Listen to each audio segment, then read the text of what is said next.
At the end of the day, cabinet will then proffer advice to the president.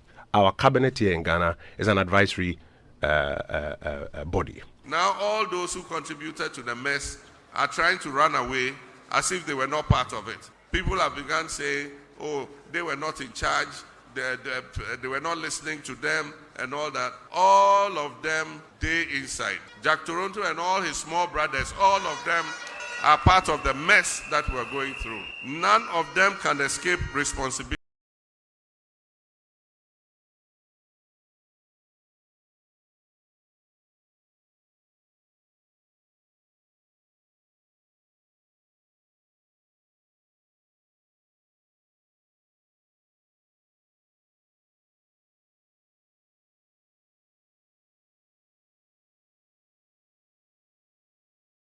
Confused. He's lost directions, he's lost focus.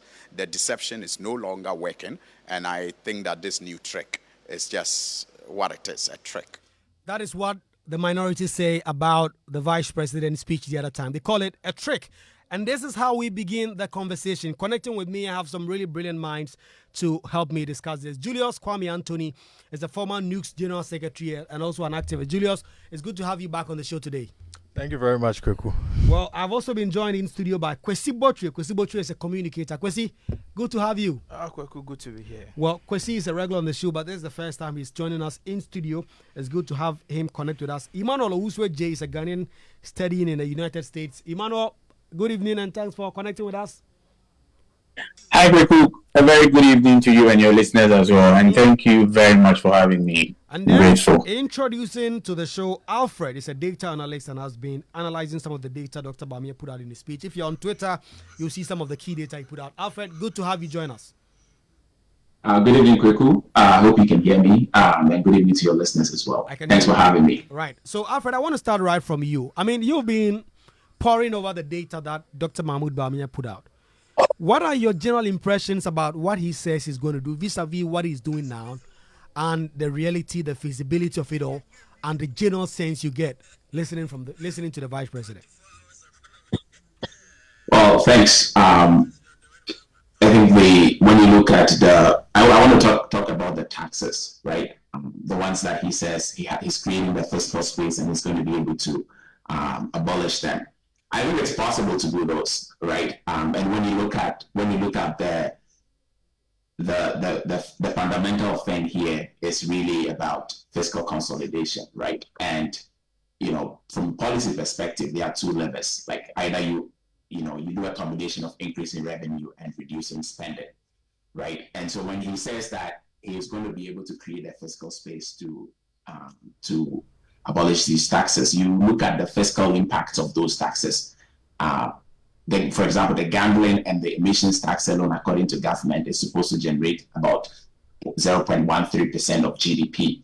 So in monetary terms, that's about 793 million if we're using, say, 2022 GDP numbers. So that is about 793 million. But there are other parts of the economy that can be touched.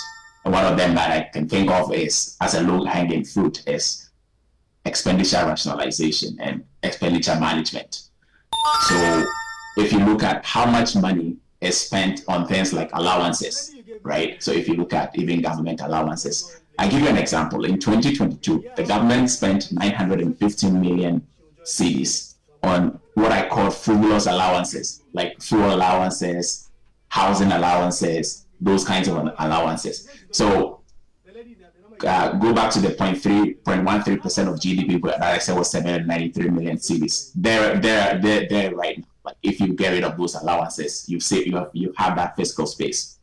So I think it's possible to do that. But I think the question is there the political will to do that? That's a big question. And even though the vice president said it in a speech, when he becomes president, does he have the political will? Because these allowances are also enjoyed by people at the very top of the civil service and even in the political space. So is the political will to remove those allowances? Is that going to be there? And is that going to plug the hole when you get rid of those revenue measures that you're talking about? That would be the big question that has to be answered. But I think on a lot of these revenue measures he's talking about, by themselves are not contributing very significantly. And so they can easily be removed. E-levy has failed. Like everybody knows, E-levy has failed. The government poorly designed it. It has failed. So getting rid of it, to me, it's just a low-hanging fruit. Good. Great point then to bring Julius in. And I'll come in with you. I'll check in with you a bit from now to get a perspective on all these things. But Julius, the Vice President says he's going to do all these now. We've heard from Kojo Ponkrumah tell us about the role of the EMT as an advisory body. Mm-hmm. The Vice President clearly disagrees with some of these, and if he can't get his way, he's saying that if you elect me, then I can do that. It is when he's the figurehead that you can hold him accountable for all this. I'm glad you started with the Honorable Kojo Ponkrumah. The Vice President and his enablers are all frauds. And the reason why they are frauds is because how do you, when it is convenient how can you accuse them of... They are frauds, and I'm going to justify it. So if you would allow me. How would you, when it's convenient for you, be mute on your opinion on a certain thing? And the reason why I said I'm glad you brought in the Honorable Kojo Ponkrumah is because the Honorable Kojo Ponkrumah on City FM was queried on whether or not the Vice President was against the e-levy. He emphatically stated that nobody, as far as he is concerned, is against the e-levy. And that in conversations, people may express their, contrary opinions to one thing or the other. But upon concluding on the policy, they were all at idem on it. Then in another voice, the same Vice President now says that he is against it and they were going to scrap it. And we have that, information minister using the official handle of the information ministry to post contrary statements to something he himself said on public radio. So you see, this is a fraudulent and, let me say, opportunistic act of the Vice President. The reason being that, one, the Vice President has come to realize that all these policies, including the taxes they've introduced last year and this year, are unpopular and they are going to work against the new Patriotic Party government, including he himself. And suddenly he wants to dissociate from them and paint himself as someone who is outside of government so that we vote for him. I heard Ampem conveniently talked about how the taxes could be removed without touching on the credibility of the person who is offering those solutions to us. Where was the person in the run-up to these decisions, in the implementation of these taxes?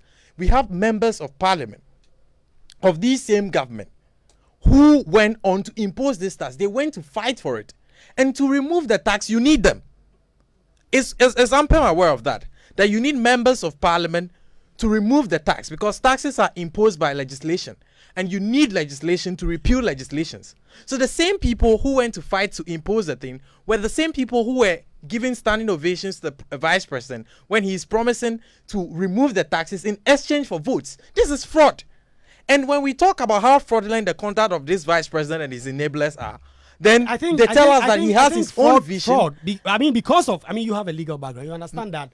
It is fraud. Fraud. It's almost, you are saying that the Vice President is passing off as somebody he is not. Yes, he's passing off as somebody he is not. But the Vice President. That is your opinion on that. Kwaku Asante. Of course, I'm here to express my opinion. But your opinion about fraud is of a certain standard, and if you can prove that, and if you can't get that, what is more fraudulent than I tell you in one voice? We can use another one. You use the word opportunistic. Why don't you stick with that? It's fraudulent. It is fraudulent for a person to tell me in the morning that this thing is what works, it brings people into the tax net, this is what the e-levy is about and all that, and in another voice come and tell me that he's against it in exchange for changing it, I'm supposed to vote for him. That is fraud. Kwaku Asante, let's call fraud a fraud. It's as simple as that. The Vice President's conduct in the morning tell us that the intention of the e-levy and the members of parliament who supported the e-levy told us that the intention is because they wanted to bring more people into the tax net. That was the justification they gave for it. Then another voice, that same Vice President, together with members of the same party who told us they were going to do that to include people in the tax, and now tell us that they have realized that it is a wrong thing. But all along, the Vice President was not in favor of it.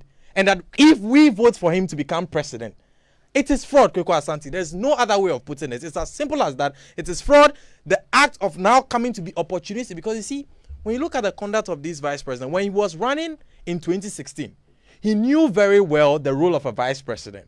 The Vice President is a PhD holder. He, more than anyone, reads better than I can do. He knows the role of the Vice President in this constitution. But when he was making the promises, he was very emphatic. Promising senior high schools, promising moving from taxation to production. if you make these promises and you tell us that you do not have the power to do it, if at the time you told us these things, you were aware that you did not have the power to do it, yet you told us you were going to do it, and then when you failed in doing it, you are telling us that now we must vote for you to become the main head to be able to do it. Kwaku, is fraud. How again is fraud defined? Okay. If you know very well something is not the case, but you told us it is the case. Well, what did the vice president say is the case? The vice president told us that he was going to move this country from taxation to production. Yes. There's video evidence of that. You have it. And he's not the president of Ghana. He's the vice president of Ghana. But he told us he was going to do it anyway. So if you know full well, Kwaku Asante, if you know full well you are incapable of doing something, and you tell somebody that you are going to do it, is that not fraud? No. How else is fraud defined? As vice president, he prosecuted a campaign, a running mate, a political party campaign. That he did not have the power to do that. But he told us that he's going to move this country from taxation to production. Do you concede that some of the new taxes are taxes that have been put because of IMF negotiations and because of the current scheme of things we find ourselves? And so outside of that, it is really possible by 2025. The vice president aware of that as well? He is. That the taxes are IMF conditional. By 2025, we will be nearing the end of the IMF deal. Then he can take it off. Kwaku, your position again exposes the fraud of the vice president. This is why. If the vice president is aware that it is not a case of the president, his boss, imposing a tax that he is just simply against, but because of IMF conditionalities, then the vice president is supposed to know that it is because it is beyond somebody, and the reasons for doing it is not a matter of policy positions. Yeah, but the vice president in any of his speech, he did not admit. No, but you don't have to say that necessarily. Why does he have to say it? You have to say that the governance is for the public. He has to say it. All right. Okay, the people of Ghana, these taxes have been imposed because of IMF conditionalities. Those conditionalities will no longer exist in 2025. And if those conditionalities do not exist, then the taxes can be gone. He now poses and passes off as a savior who, when he is elected, is going to remove those taxes. That is fraud. Okay, Julius, hold it. Okay, Julius, hold it there for me. Do you agree with the views Anthony has said? Quite strong views there about the conduct of the vice president. Yes, Kwaku, thank you very much. I've been listening to Julius, and I will only advise that the use of certain words like fraud, sometimes because you cannot justify fraud, because there's no outcome from any proceedings from any court of competent jurisdiction or any findings that finds a person to be fraud. Who said that? Sometimes when making certain comments about public, officials or office holders, I think we should be a bit circumspect in terms of the way we communicate these things. I mean, the argument for the past week, I've been listening to lots of arguments on why a vice president cannot be considered as somebody who can become a better president. I think, it's a whole argument on its own. If you look at the U.S. politics, even, you can take President Johnson, President Truman, all these were vice presidents, even presiding at a time where, the economy of the United States was very bad, right? Same as we saw in Biden. I think, there's been a time where we've also had Vice President Mills. When he was vice president, the economy of Ghana was worse. Wasted period in Ghana's history. But he became a very, good president, achieving a single-digit inflation when he became president. So there are a lot of issues to do with a vice president becoming a president.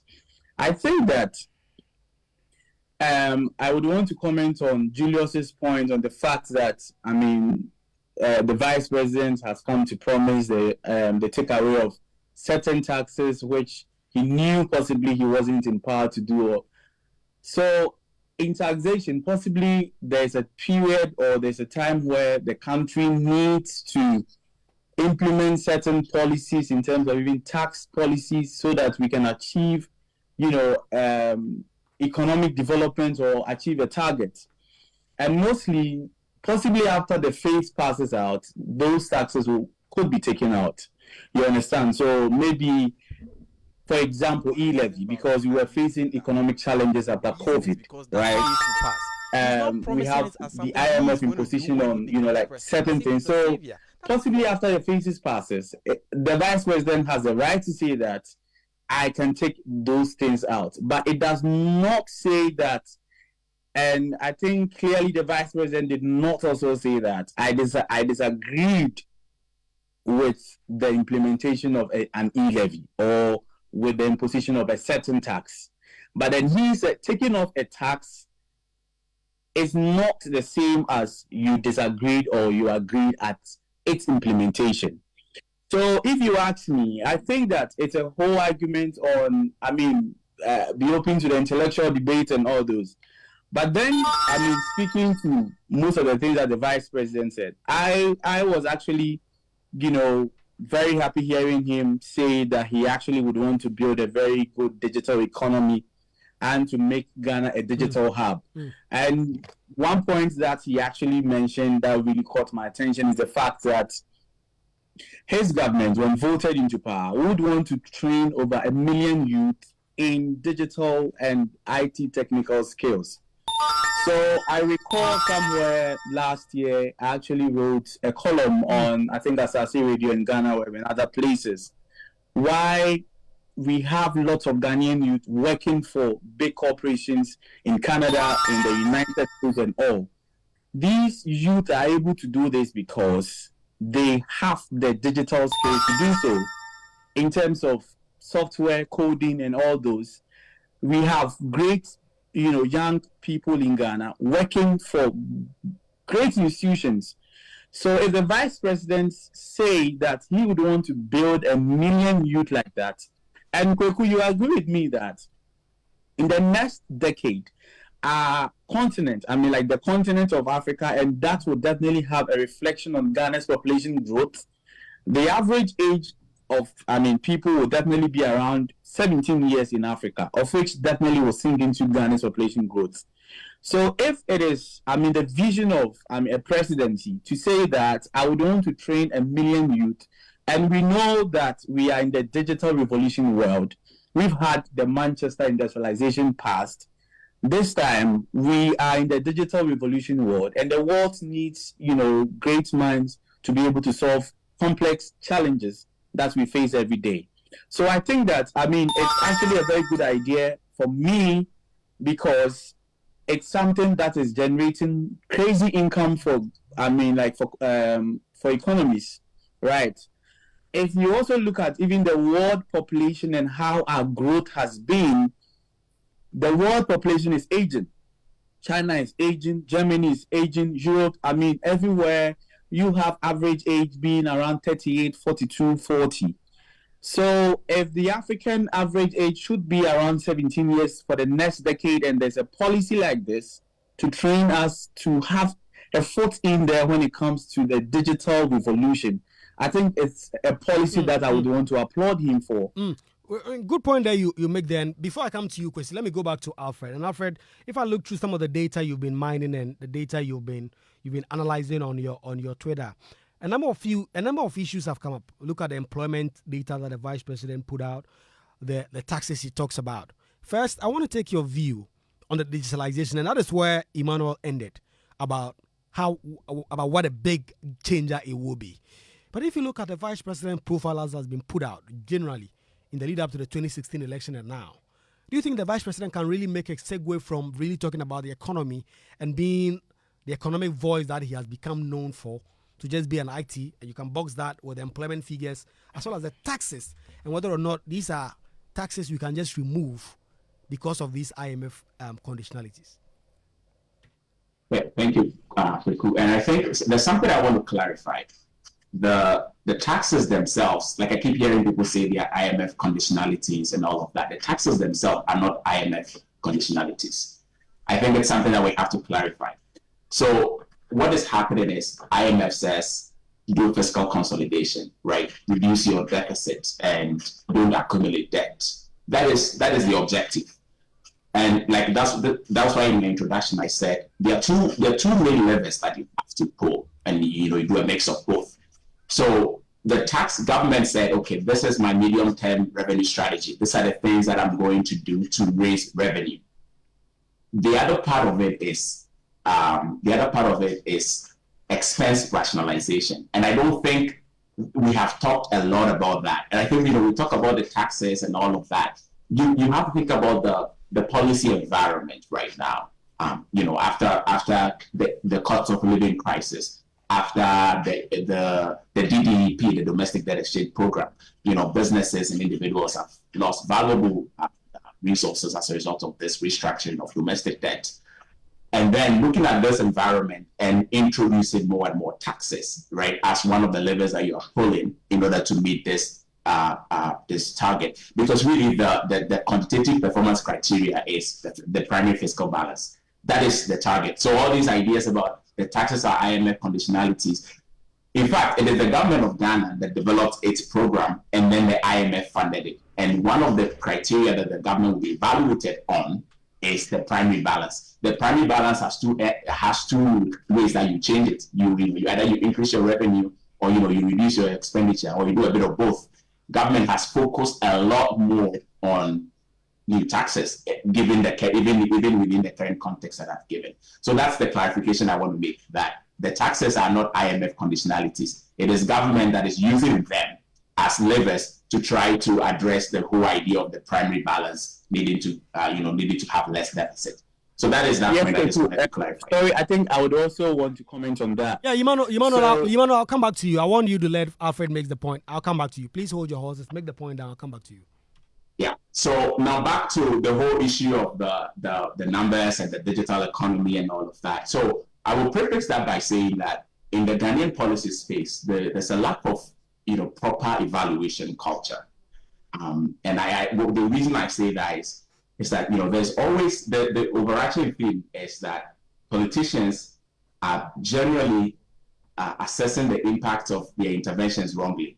And so, for example, digitalization. So the vice president has championed this. Very good. And I'm not saying that those don't have impacts. They definitely have impacts. I always question the magnitude of the impact, right? So I can give you multiple examples. I can start with the passport office. So vice president in his speech says that in 2018, the passport office made a revenue of 11.8 million cedis from processing about 347 applications. This is 28. This is the baseline that the vice president is using. And then, of course, in 2023, he says that down they are making, I believe it's like 90 million from about almost 500,000 applications that are processed. So then I was like, okay, well, let's verify that baseline. So 2016, 2017. In 2016, the passport office processed 350,000 applications and made 42 million Ghana cedis. In 2017, I only have partial data between January and September. They processed about 254 applications and made 29 million cedis. So the question as an analyst is, what happened in 2018 that even though the passport office processed about 350,000 applications, you only made 11.8 million cedis? Is it that the corruption got worse, or is the vice president understating the baseline so that it will make the impact of digitalization look good?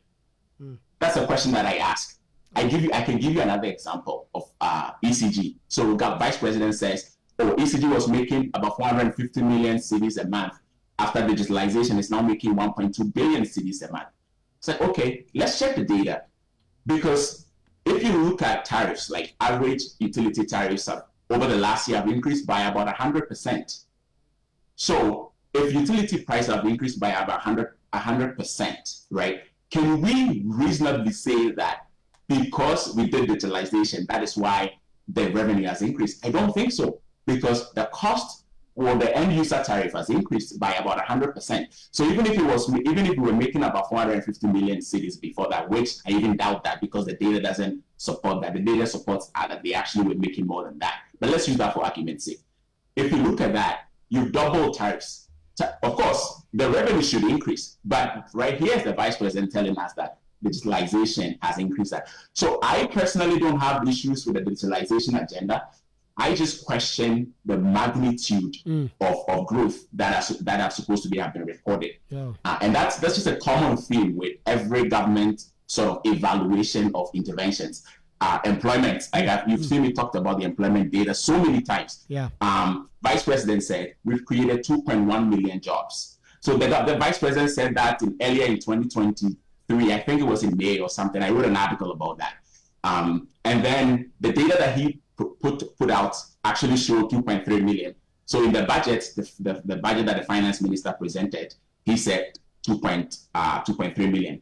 Yesterday or this week when the vice president spoke, he said 2.1 million. So obviously, even just within their own numbers, there's inconsistency, but that's just a minor point. My main point is that we have to triangulate data like that with different other data sources that are available so that we can really verify whether these jobs have been created. So one of the things, the Ghana Stats Service, in 2015, we did a labor force survey and we published the data in 2017. And then in 2022, there was other surveys that were done. Actually, the annual household survey was done every quarter.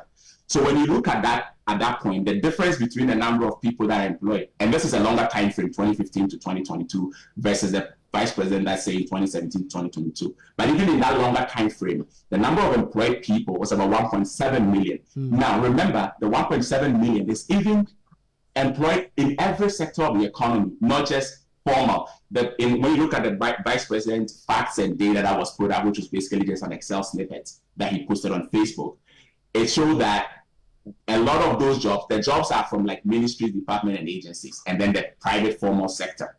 So 1.7 is what I'm getting between the difference in the longer time period, and he is saying 2.1 million. It doesn't add up, and that is one point. Okay. The other point is tax data, right? Okay, all right.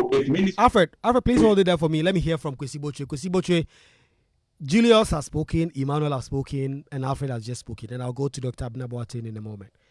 How do you justify the vice president saying he is going to change all these things when he's the vice president, the second in command? Thank you very much, Kwaku, and good evening to you and all my other co-panel members. Let me start from where my brother Julius also started by calling the vice president and his enablers, including Honorable Kojo Nkrumah, a fraud. I mean, Kwaku, sometimes when we get the opportunity to sit here to educate or contribute to the national discourse, let us not overemphasize certain things. How on earth can you call the vice president of the republic a fraud? On what basis? Do you know who a fraud is? A fraud is someone who tells you something in the morning and in the afternoon. With the greatest of respect, without I was quiet when a change you were of here. circumstance and suddenly changes that. I was very you asked a question. No, I was very quiet. You would have your time to address the questions I'm asking. That's a fraud. Kwaku, has the vice president ever in any criminal manner deceived anybody? Fraud is a criminal offense, and that you cannot just wake up one morning or one evening and say the vice president is. You should be very thankful to President Akufo-Addo for abolishing the criminal libel law. Otherwise, after a year, you would have been at the nearest police station to answer questions. Now, moving on to the substantives. The vice president on Wednesday clearly did two basic things. First and foremost, what he did was that he mentioned his achievements as vice president and also certain things he intends to accomplish when voted into office as president. I agree. I mean, the vice president is part of this government and what have you. Touching on the taxes before I come to the other matters.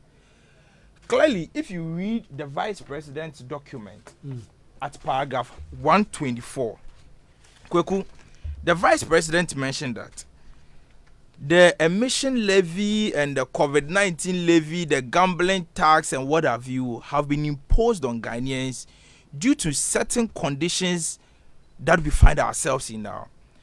I am aware that people may have been tired of hearing about COVID-19 and Russia, Ukraine, but we cannot be oblivious of the fact that these external shocks have had dire consequences on our domestic economy. And so clearly the vice president stated that. With your indulgence, let me just quote what he said. He said, "We're cutting government expenditure. The private sector undertaking expenditure that would normally be done by the government and the new tax regime that will enhance compliance, broaden the tax base, and increase tax revenue, the situation we are going to face in 2025 is going to be very different from the situation we faced in 2020 and 2022. With the policy measures implemented thus far, we have outperformed the IMF fiscal deficit target of 5% of GDP by attaining blah blah blah. The new policies that I am proposing to implement in 2025 will give us the physical space to eliminate some taxes, such as the VAT on electricity, the emission tax, and the betting tax. So he the new policies he's going to implement. Why yes, is he implementing? Yes. So proud to that. In the preceding paragraphs, he set out the guidelines or the framework of why we have gotten to where we are now in 2020 and 2022. Clearly, it is because of COVID-19 and Russian-Ukraine war and other external factors. Or you got there because in 2020 you engaged in profligate consumption. I was quiet when you were here. Let us give ourselves this respect, please. I was quiet when you were here. And so Kwaku, there are certain factors that has pushed us to be where we are now. And clearly by 2025, by the grace of God, I am confident, like the Vice President is confident, that this, shocks would have been over and Ghana would have been on a new path. Again, on the matter that the Vice President is part of this government, yes, it is true that the Vice President is part of this government. But Kwaku, you agree with me that the office of the Vice President is a creature of the Constitution. And the Constitution has clearly set out what the Vice President can do and what he cannot do. If you look at Article 60 of our Constitution, it reads, "There shall be a Vice President of Ghana who shall perform such functions as may be assigned to him by this Constitution or by the President." Or by the President. Some of the functions assigned to the Vice President by the Constitution, for instance, is being the chairperson of the Police Council and etc. However, all other functions that the Vice President may seek to perform must be assigned to him by the President. If the President has not assigned to you as a Vice President to perform any function, you cannot assume the role to perform that function. That will be gross insubordination, and that is total contravention of our laws. Now, in the Vice President's speech at paragraph 63, he mentioned that when we assumed office in 2017, he decided that he identified a problem of digitalization, and he spoke to the President, and with the blessings of the President, he decided to pursue the digital drive of Ghana. Now, the basic question we should all be asking ourselves is that, has the Vice President failed in performing or in undertaking the digital drive of Ghana? Dr. Mani Bawumia put out a long essay saying that all the things Bawumia is laying claim for are things that they are facts, well-established facts. They exist since 2016. Well-established facts. As I proceed, let us ask ourselves, has Bawumia failed in pursuing this digital agenda? What has he achieved? What has he achieved? Clearly, Dr. Bawumia, today, you, Julius, when you were coming here, I'm sure you used the GPS app to get here. The GPS but today you are calling Dr. Bawumia a fraud. You are calling Bawumia a fraud. What are you saying? Because of Dr. Bawumia. Why? Bawumia created the GPS app. Julius, no, is he saying here on record? No, Julius, I think the mic, I've lowered the mic. Julius, hold on. Okay, so it's heated a little bit in the studio. I'll come back and we'll have a conversation in the studio. Dr. Abnabwati, you hear from Kwesi Bochwe and then you've heard from Julius and all that. Do you listen to the Vice President and really look at it and believe Dr. Bawumia can do the things he said he's going to do? Doc? Well, thank you very much and good evening to all the listeners that join here. I would like to ask that we have a very sanitized conversation where we refrain from name calling and insults and have a very sanitized discussion for this evening. With that said, yes, I was present at the UPSA and I listened to the Vice President, His Excellency Dr. Mahmoud Bawumia, who is currently the flag bearer of the MP, shared his vision with Ghanaians. As an academic, my initial thoughts are that he did a very comprehensive presentation of what I would call his proposal, in the sense that I appreciated the background he gave, talking about the serious global and domestic crisis that we have had in the country that has resulted in the economic issues we have at this time. After the background, he also presented what we call in academic circles or in research terminology, the problem statement, where he clearly identified the problem we are facing as a country and how that problem is manifested or characterized. And after that, he went on to then present his vision, which I would liken to methodology and some recommendations or preliminary recommendations in likening it to a proposal. And so having done the background, having identified the problem for us, and also having told us how he would address the problem, I thought that he had done a very comprehensive work, and it goes to show that there's a lot of thought that had gone into the presentation of his vision. Now, I've listened to some of the conversations that have gone on in the last 2 days, and I want to emphasize that, as was being said by Secretary, the Vice President, by the constitutional mandate, is to help the Executive President to achieve his vision. And so there are things he could do and things that he couldn't do. And there are things that he needed the President's blessings, as he called it, to be able to do them. But one thing that stands out for me is how he has consistently talked about digitalization. And he started as far back as 2010 in the book that he published. And he talked about this digitalization being one of the clear paths for Africa, and by that matter, for Ghana to be able to get out of the economic challenges that we have. I see that for a country like Ghana, I think the question people want to ask is, the Vice President was put out as an economic messiah. The Vice President's wife, in fact, in the lead up to 2016 election, said the husband was an economic whiz kid. And so the expectation of people of Dr. Bawumia was more of economic than digitalization. And so people want to know why the sudden change or sudden shift to digitalization when the economy has taken such a nosedive. Okay, so for me, if you had waited for me to finish, that was exactly where I was getting to. But I think in the way he presented his vision, he clearly showed how digitalization ultimately would lead to macroeconomic stability. So he's not taking a sudden shift. I think that as I started, when you identify a problem and you are interested in solving the problem or addressing the problem comprehensively, I'm a social worker. We have what we call a person in environment approach when we are dealing with issues.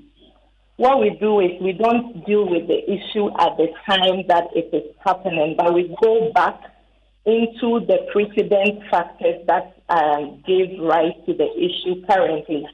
And you address those precedent factors. And by doing that, you ultimately help to remove the problem or deal with it or mitigate it. And so I see, from where I sit, I think that the Vice President, His Excellency, and the flag bearer identified digitalization as one of the key things that we need to get a grasp on as a country in order to be able to have the economic gains that we are looking for. So if I may give some examples, through digitalization, systems are being put in place to raise revenue, to plug the loopholes in the system and stop corruption. So I mean, these are like benchmarks. These are like, I mean, like a platform for the vice president to build on to develop the economy. I hear you on that. I know you are very busy, Dr. Abuna, but if you could hold on for a minute for me,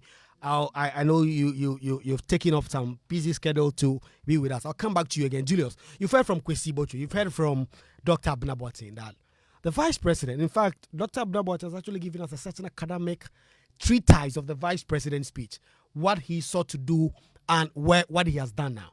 And the digitalization as a lynch pad to develop the country. Surely, Julius, you have no qualms with that. If you can do that in quite a sum for me. Indeed, before 2016, before Julius speaks, digitalization was already. I think he wants to make some intervention. Just a moment. If you can do that, 15 seconds. I want audience to observe how quiet I'm going to be for him to speak. And when it's my turn, if I say something that you think must be put no, to I'll have my time. That is what gentlemen do on. You're not going to lie over here. All right. As you can see, Andy Dusty has just come in for the library. So we have about 8 minutes. If we can just come around the table, do that, and then we can get into. Okay, Julius. So please get into your argument so that the point I want to be understood is this, Kwaku. Digitalization is definitely going to be a pivot around which development is going to be driven in this country. Indeed, digitalization existed in Ghana way before Vice President Bawumia dreamt of even contesting the presidency. He wanted to make a rather fraudulent claim over here that Ghana Post GPS or GPS was introduced by Bawumia in this country. GPS existed in this country as far as Google existed. The so-called Ghana Post GPS was a replica of the Google GPS, which existed way before Bawumia dreamt of contesting for president. And before Bawumia became vice president, eServices.gov was a government service platform where MMDs and departments and agencies of government, including all the ministries, were enrolled upon. When Bawumia became president, he simply changed the name to Ghana.gov. That's all he did. The platform existed. Indeed, even in John Mohammed's Green Book, you would have seen that platform over there. He used the term a one-stop service shop in his speech yesterday. It was the same thing that was used in the John Mohammed Green Book. They were not even, having any iota of shame not to even change the language. They copied it dito into his speech. And he was saying, and he's now claiming credit for it. This is fraud. Fraud is an act of passing off as something you are not, or telling somebody something you clearly knew you are not going to be able to do. That is fraud. Nobody should tell me that fraud is only a criminal term of art, and unless someone has been convicted, we cannot use that term. You can go use your dictionary to check what fraud is. This is fraud. And so when these things are going on and we are pointing them out, allow us to point them out. Point number 2. Using digitalization to drive development is nothing that anyone in this country has been against. It is until the vice president has started using it as his trump card for political gains that we are beginning to put him to street proof as to what exactly he is doing. Because other people were doing this. You see, these are things that you allow departments and agencies of government to take credit for. E.gov and all these things. When President Mahama did these things, they were not even part of the things he was championing around on his campaigns. But since Vice President Bawumia has moved from economy to digitalization and stealing things that he did not even do to credit himself with, because saying that you brought e.gov services to Ghana is policy theft. Vice President Bawumia did not initiate that. In his speech, he said, I initiated and supervised. That is false. Yeah, but maybe that is false. He did not initiate. The initiation was done way before he became vice president. Okay, he only changed the name. That is not an initiation. And you see, when all these things are going on, we are calling them out. Don't say that we should not. And Vice President Bawumia made promises to us at a time where he knew very well. He doesn't know the Constitution more than Vice President Bawumia. He doesn't. Vice President Bawumia knows the Constitution more than him. But Vice President Bawumia was the one going around promising airports, promising changing things from taxation to production, making all these promises. Vice President Bawumia knew that more than him.